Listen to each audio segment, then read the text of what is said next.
Bismillahirrahmanirrahim. Assalamualaikum warahmatullahi wabarakatuh. Saya akan mempresentasikan makalah berjudul Akhlak Mulia dalam Kehidupan.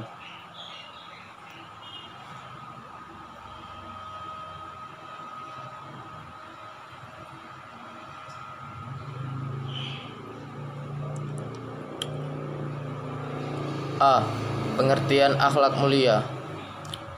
Pengertian akhlak mulia menurut pandangan masyarakat menekankan pada perbuatan yang tampak secara lahiriah dan perbuatan yang dilakukan secara terus-menerus serta tidak temporer. Kemudian perilaku yang tampak dan terus-menerus tersebut tidak dibedakan antara perbuatan akhlak dengan ibadah, dengan keimanan, sehingga akhlak mulia menurut masyarakat adalah tingkah laku yang terpuji yang baik dan dapat dilihat dari perbuatan sehari-hari, baik dalam hubungan dengan ibadah maupun keimanan. Di antara akhlak mulia adalah sikap yang santun, sopan, tutur kata lembut, penuh kasih sayang, tidak marah bisa menjadi teladan yang baik, taat beribadah, dan berbuat jujur. Adapun sumber akhlak adalah tuntunan Al-Quran dan hadis. Masyarakat melihat akhlak dari perbuatan yang tampak ditampilkan melalui perkataan dan perbuatan, namun tidak melihat dari segi hakikat, atau mereka baru mengungkapkan buah dari akhlak. Itu juga masih sangat terbatas, belum pada buah akhlak yang lengkap. Imam Al-Ghazali pun melihat ketika beliau menyusun konsep tentang akhlak.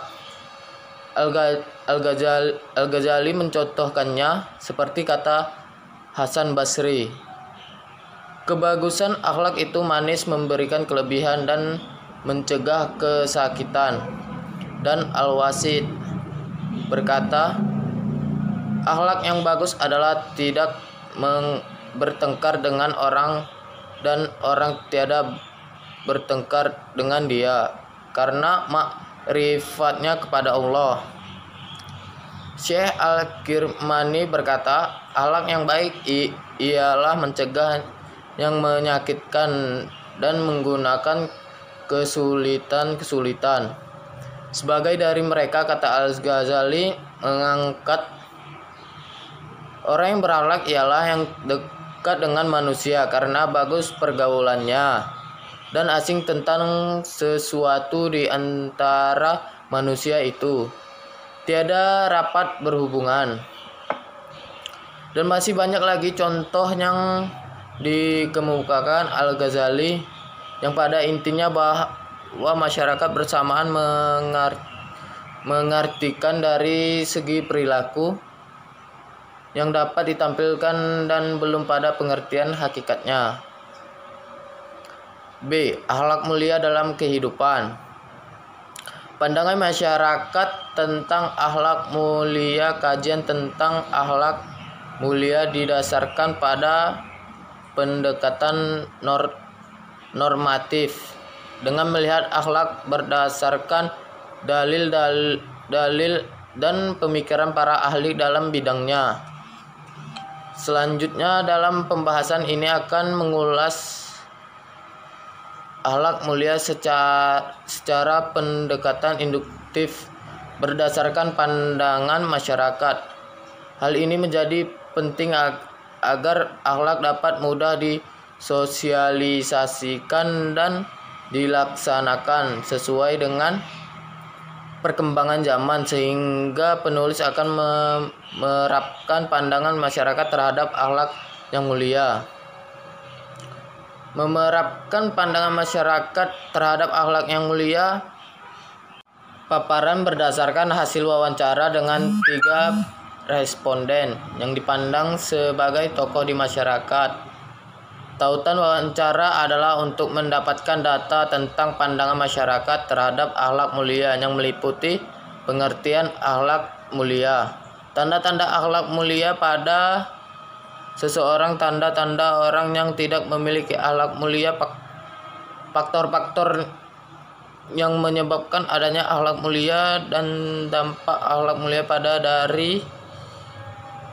diri sendiri, diri seseorang baik secara individu maupun sosial. Tanda-tanda adanya akhlak mulia pada seseorang menurut pandangan masyarakat. Tanda-tanda adanya akhlak mulia pada seseorang dapat dilihat dari perilaku yang ditampilkan, yaitu perilaku yang baik. Perilaku baik secara berhubungan dengan ibadah dan muamalah dengan orang lain, serta secara melakukannya. Pandangan masyarakat tentang tanda akhlak mulia tersebut sama dengan ketika mereka mengartikan pengertian akhlak, yaitu dilihat dari perbuatan yang tampak. Abdullah M. Yatim, studi akhlak dalam perspektif Al-Quran adalah sesuatu yang dapat dibuktikan, maka mereka mengukur itu dari perilaku yang dapat terlihat. Namun mereka belum dapat membedakan antara perilaku ibadah dengan perilaku akhlak. Begitu juga penulis memaklumi karena akhlak dalam prakteknya juga tidak dapat dipisahkan dengan perbuatan ibadah-ibadah. 1. Tanda-tanda adanya akhlak mulia. Pandangan masyarakat tentang tanda-tanda adanya akhlak mulia pada diri seorang dapat dilihat dari hasil wawancara dengan responden. A. Haji Sutaryo, SE, menjelaskan tanda-tanda adanya akhlak mulia pada seseorang, yaitu yang pertama, baik kepada siapa saja, kenal ataupun tidak. 2. Menahan nafsunya untuk berbuat jahat baik lisan maupun tangan. 3. Bersabar ketika dizalimi orang lain. 4. Tidak mudah tersinggung. Yang kedua, Haji Supardi SH menjelaskan tanda-tanda adanya akhlak mulia pada seseorang, yaitu 1. Perilaku diterima masyarakat umum. Setiap bertindak mempertimbangkan segi positif dan negatifnya. 3. Berbicara dan berbuat selalu berpedoman pada aturan baik ataupun agama, pemerintah maupun masyarakat. Yang ketiga, sedangkan Haji Nachusha SE menjelaskan tanda-tanda adanya akhlak mulia pada seseorang, yaitu seseorang senang melakukan amal ibadah baik yang sunnah. Kedua, senang melakukan hubungan yang baik dengan sesama manusia. Tanda-tanda seorang yang tidak memiliki akhlak mulia dalam pandangan masyarakat. Tanda-tanda orang yang tidak memiliki akhlak mulia adalah A. Menurut Haji Sutaryo SE menjelaskan bersikap menghalalkan cara untuk meraih sesuatu, tidak kenal aturan, tidak peduli dengan aturan yang ada, mudah mengabaikan amal ibadah, selalu mengajak ke arah yang negatif pada siapapun. B. Menurut Haji Supadi SH menjelaskan tanda seseorang yang tidak memiliki akhlak mulia, yaitu senang bergaul dengan orang yang buruk perilakunya, mudah melanggar aturan yang ada, tidak memperhatikan kepentingan orang lain, tidak mempedulikan aturan baik aturan agama, pemerintah maupun orang lain. C. Sedangkan menurut Haji Nachusha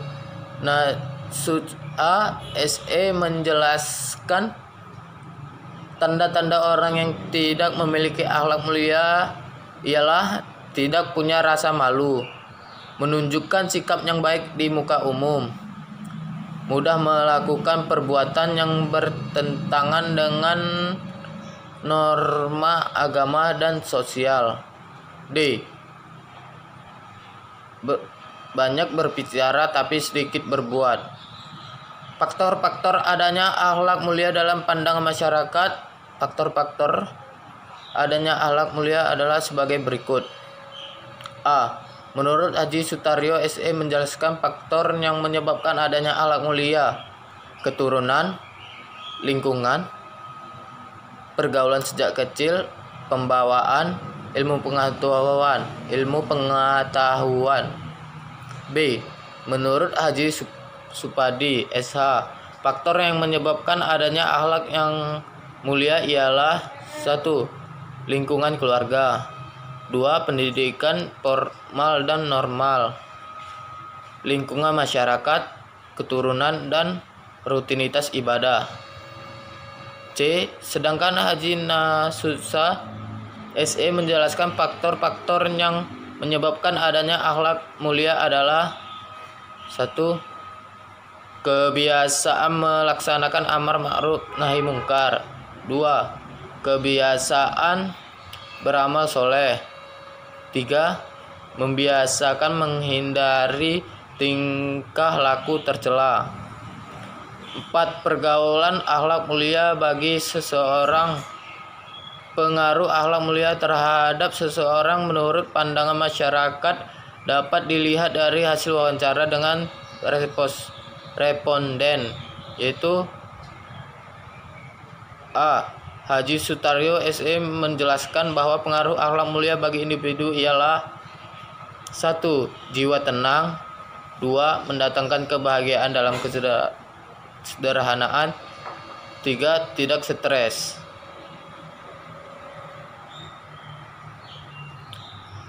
C. Konsep-konsep akhlak mulia. Secara bahasa Arab, akhlak berarti bentuk kejadian. Dalam hal ini tentu bentuk batin seorang. Kata akhlak merupakan bentuk jamak dari kata khuluq. Dalam kamus Al-Munjid, kata khuluq berarti budi pekerti, perangai, tingkah laku, atau tabiat. Begitu pula dalam bahasa Yunani. Pengertian khuluq ini disamakan dengan kata etikos yang beradab, kebiasaan, perasaan, batin, kecenderungan hati untuk melakukan perbuatan. Etikos kemudian berubah menjadi etika. Kata khuluq disebut dalam Al-Quran surat Al-Qalam 68 ayat 4 yang artinya, dan sesungguhnya kamu benar-benar berbudi pekerti yang agung. Firman Allah tersebut menunjukkan bahwa kata khuluq merupakan perilaku Rasulullah SAW. Perilaku Rasulullah SAW yang telah menjadi kebiasaan disebut dengan yang mulia. Dan akhlak beliau adalah Al-Quran. Beliau mengajarkan kita untuk berdoa, ialah, ya Allah, sebagaimana telah Engkau baguskan penciptaku ini, maka baguskan pula akhlak ini. Definisi akhlak dapat dirujuk dari beberapa pengertian para tokoh seperti Al-Ghazali, Abdul Darros, Ibnu Maskawai, dan Ahmad Amin. Menurut Imam Al-Ghazali, akhlak adalah sifat yang bertanam dalam jiwa yang dapat menimbulkan perbuatan dengan mudah tanpa melalui pemikiran pertimbangan. Menurut Abdul Darros, akhlak adalah suatu kekuatan dalam kehendakan yang mantap secara membawa kecenderungan terhadap pemilihan pada pihak yang benar, akhlak yang baik, dan atau pihak yang jahat. Sekian dari hasil presentasi saya akhiri. Assalamualaikum warahmatullahi wabarakatuh.